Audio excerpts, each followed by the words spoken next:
video day, manghinlo ta day. Kay grabe, nakakalat sa tong kwarto kay Luke, oh. Pila ta ka si Mana, way hinlo-hinlo day. Murag 2 weeks po no, gidatugan na tas mga pilunon sa basura to ara. And yes, dagan pagid kay glabunon nga nagkatag na pagid, oh. Ingon nakakatag atong kwarto no mo nang need na gid nato hinluan kay madatugan ta sa atong pilunon ug mga basura ani kadugayon ug di nato ni hilihukon. So karon ubani ko ninyo kay manghinlo ta day. Let's go.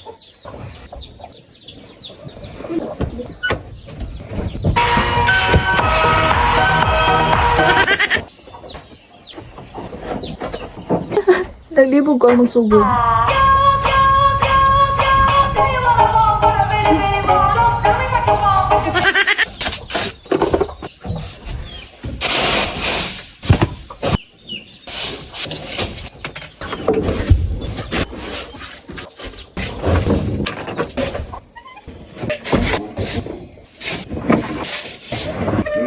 Nagsigig hilak atong baktintay mo nang ato sang patut yun bago ta mo proceed or mapadayon sa tong trabaho.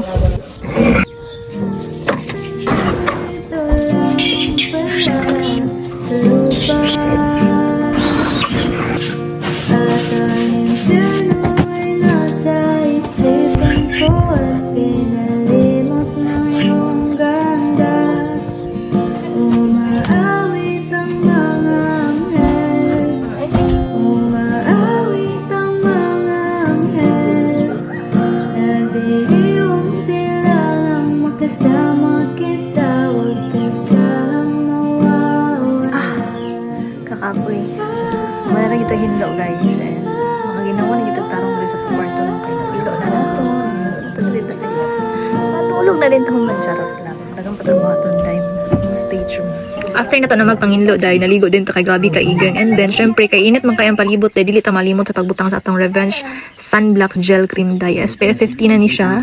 Tabangan kaya nawong deprotektan imong iya imong nawong. Tabangan kaniya nga imong gluing, moisturize, smoothen and magka-glass skin ka day gamit ang atong Revenge Sunblock.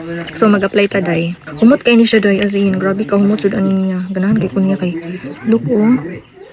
Nana na siya apply. Before ka mo bulad sa imong sa init dapat mangutang jud ani day para protected ta sa adlaw no. Okay, look, ingon ana siya ka-smooth, i-blend dye. And then, grabe niya kahumot. Nakaadik ang kahumot dye. Ganun kaya ko niya kay grabe niya kahumot. Humot and soft kaya siya i-blend. Ingon ana siya dye. Ito, diba? Ang before o after dye, lahiragit kaayo tanawa. Diba? Pakakaayo dye mo ng kamot. Sukod mo musulay sa atong Revenge Sunblock Gel Cream. Ibutang na ko ang link diya sa comment section and then pagpalit naman.